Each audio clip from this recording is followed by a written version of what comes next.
There is a unique thing that we can do with functions that we haven't seen before, and they're called docstrings. Let me show you what I mean. If I had a function here, and we'll just call it test, and test, let's say, receives a parameter that is a, and in here it's going to print a. What a useless, completely useless function. Now, if I run this, well, nothing's going to happen because I have to call test and then say, well, exclamation marks. And you see that our function works.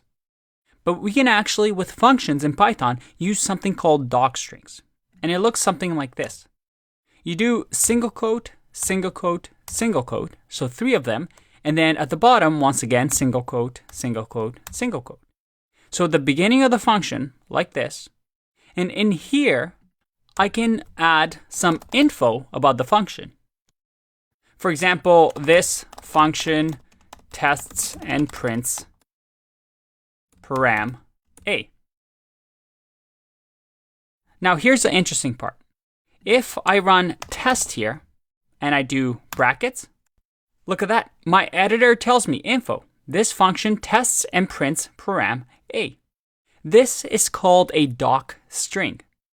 And what it allows us to do is to actually comment inside of our functions in a way that if another person, let's say, is using the test function, they can actually, let's say, in the future, when we write large applications where it's not just 10 lines of code, or maybe we have different files, instead of just finding what test does, as I'm typing it, it's going to tell me, hey, test is going to return or print param a. So I find out information about this. And if we ever use something like length, for example, and run this, you see that this gives us information about the function by using docstrings, but it comes built in with Python. Another way to view this, mind you, when we talk about developer environments, our editors are going to do this automatically. But there's a few other ways that we can actually read this. For example, I can do the help function, which we haven't seen before, which comes pre-built with Python. And we don't want to call the function. I just want to call help on test. If I run this, look at that. I get test a info. This function tests and prints param a. So we can use help to find out what a function does, which is really, really useful.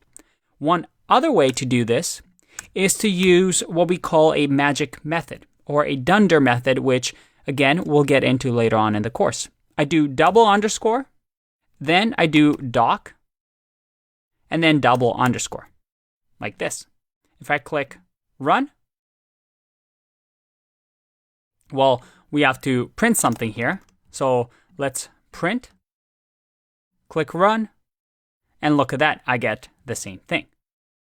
So these docstrings are really, really useful to add comments and definitions to your functions so that when other people on your, let's say, team or coworkers come across your function that you created, they're able to understand what it does right away without searching through your Python files or multiple files.